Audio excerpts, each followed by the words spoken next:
For today's video, nandito po tayo sa hardin ng aking ama. Meron po tayong mga tanim dito na tulad na lang ng eggplant o tinatawag na talong. At saka meron pa ditong itinanim, liso pa lang yan or seedling. Ito na po at ito naman po ang kanyang bunga. Namumunga na. Maliit pa Maliit pa yan. yan. At saka ang magaganda niyang bulaklak. Yan po, diba? Di ko alam. Ang dami na pala dito ng tanim ng papa ko. Kabago lang ito nilinisan, guys.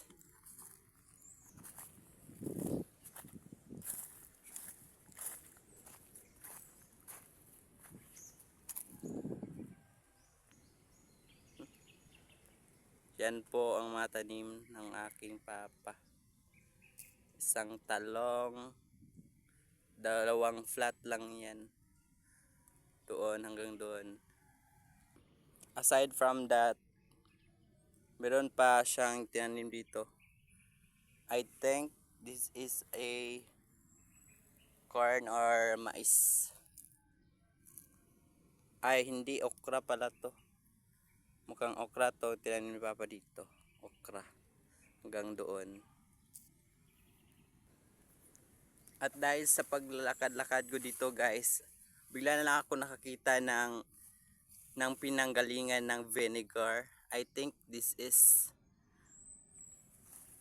ito pala ang vinegar, guys, o tinatawag na iba. I don't know is kung tama ba.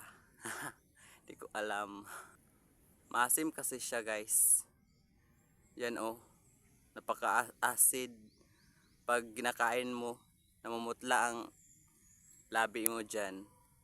Pero nung bata pa kami, favorite namin to. Kahit hindi prutas.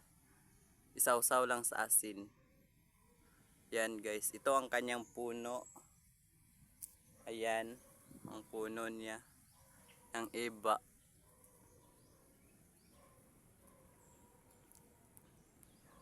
Nung bata pa kami, guys, ay dito kami naglalaro-laro kasama ang kapatid ko at mga pamangkin, pinsan. Sobrang enjoy namin dito. Marami pa itong sanga noon, ngayon wala na. Bali na kasi nakakyat-akyatan kasi namin.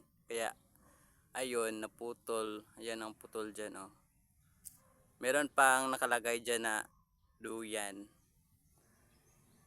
At saka malinis pa itong area dito, guys. Tas may fish pan dyan. Maliit na fish pan. Ang nakatira is tilapia at yung catfish. Ang kalupain na malawakan. Dito po kami nakatira sa farm. Sa farm po kami nakatira, guys.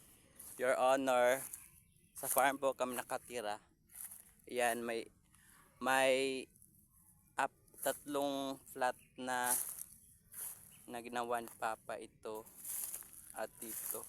Meron pang iba doon pero madamo pa. Kailangan pang linisan ni Papa. At yan lang po. Maraming salamat and thank you for watching.